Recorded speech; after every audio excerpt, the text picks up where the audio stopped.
The world offers endless distractions: wealth, power, entertainment, and luxury.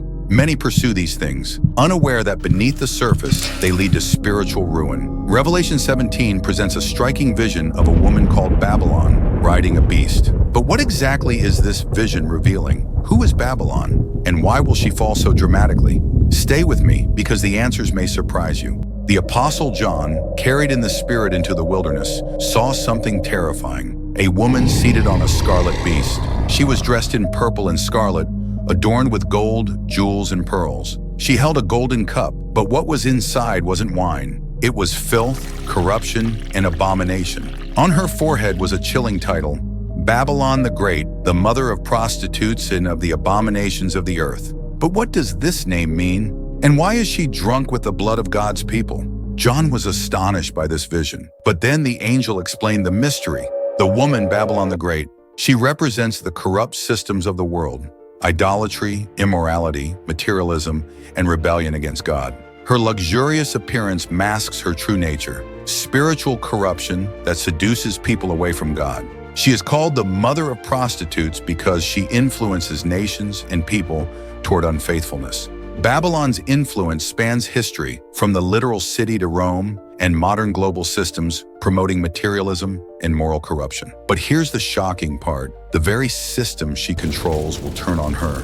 The beast, which once was, now is not, and yet will come, symbolizes a powerful system or ruler that rises, falls, and returns. The 7 heads represent 7 hills and 7 kings, possibly referring to world empires, including Rome.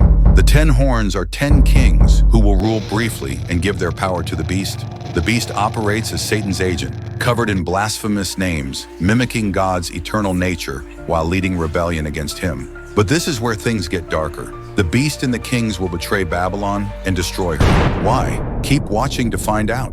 The relationship between the woman and the beast. The woman rides the beast, meaning she is supported by political and military power. However, the beast and the 10 kings will ultimately turn against her, destroy her, and burn her with fire. This betrayal isn't random.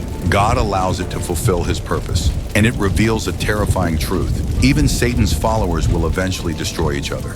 Despite her power and influence, Babylon's fall is inevitable. The very system she relied on will betray and destroy her. But here's what makes this even more terrifying: Babylon won't see it coming. She exalts herself, believing she is untouchable, but her destruction will be sudden and absolute. And the judgment is not random. It is God's response to her sins: corruption, violence, and leading people away from him.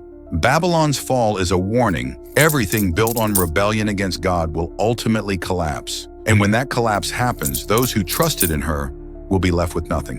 Babylon is more than just an ancient city. It represents a spirit that exists in every age. Look around you. The world glorifies wealth, power, and pleasure, often at the cost of truth and righteousness. But is it all an illusion?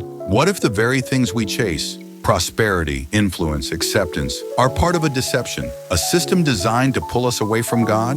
It could be consumerism and idolatry, a love of possessions that replaces devotion to God. Moral corruption, when sin is not just accepted, but celebrated. Opposition to the truth, a world that silences those who stand for biblical values. Deception and false religion, distortions of God's truth for personal and political gain.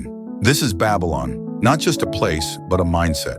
A system that thrives in every generation, and its influence is stronger than ever. And just like in John's vision, Babylon may appear strong, but her end is certain. God's kingdom will prevail. Babylon is rising again, and the final battle is closer than you think. Revelation 17 isn't just prophecy, it's a warning. Wealth, power, and human glory will fall, but Christ's kingdom will never end. When that moment comes, what side will you be on? Do you see signs of Babylon in today's world? Let me know in the comments. And if you want biblical truth that exposes deception, subscribe now.